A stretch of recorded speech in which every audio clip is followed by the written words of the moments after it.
नमस्कार दोस्तों, मैं डॉक्टर विपुल प्रकाश। आज हम बात करेंगे एक बहुत ही अनकॉमन लेकिन बहुत प्रॉब्लमेटिक बीमारी के बारे में।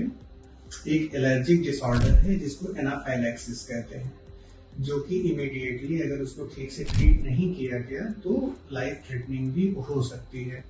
एनाफाइलैक्सिस क्या होती है कि एनाफाइलैक्सिस में जो सब्जेक्ट होता है, जो मरीज होता है, उसको किसी चीज से एलर्जी होती है और उस पर्टिकुलर चीज से एक्सपोजर होने के बाद उसके शरीर में इतने खतरनाक मैनिफेस्टेशंस जन्म लेते हैं कि वह जो है अगर उसको प्रॉपरली ट्रीट नहीं किया गया तो पेशेंट की डेथ तक हो सकती है।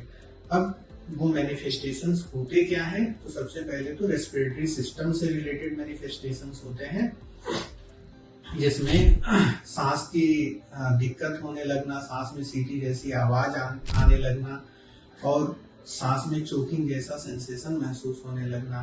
कार्डियोवैस्कुलर सिस्टम में पेशेंट का ब्लड प्रेशर एकाएक कम हो जाता है, वह चक्कर खा के गिर सकता है। स्किन मैनिफेस्टेशंस में शरीर पे चकत्ते पड़ जाना, चेहरे के अंदर या मुंह के अंदर स्वेलिंग आ जाना, ये सब सारे मैनिफेस्टेशंस होते हैं और यह पर्टिकुलर एलर्जन से एक्सपोजर होने के कुछ ही मिनटों के अंदर, मतलब अमूमन 30 मिनट के अंदर, कभी कभी सेकेंड्स के अंदर ही ये चीजें मैनिफेस्ट हो जाती हैं। तो ऐसे में अगर आपको इस तरह का कोई घटनाक्रम पहले हुआ है या आपको किसी पर्टिकुलर चीज से एलर्जी है, तो पहले तो उस एलर्जन को हमेशा ही अवॉइड करना चाहिए। जब भी अपने ट्रीटिंग डॉक्टर से मिलें तो उसको इन्फॉर्म करें अगर आपको किसी ड्रग से एलर्जी बताई गई है तो, ताकि इस तरह के मिसहैप से बचा जा सके।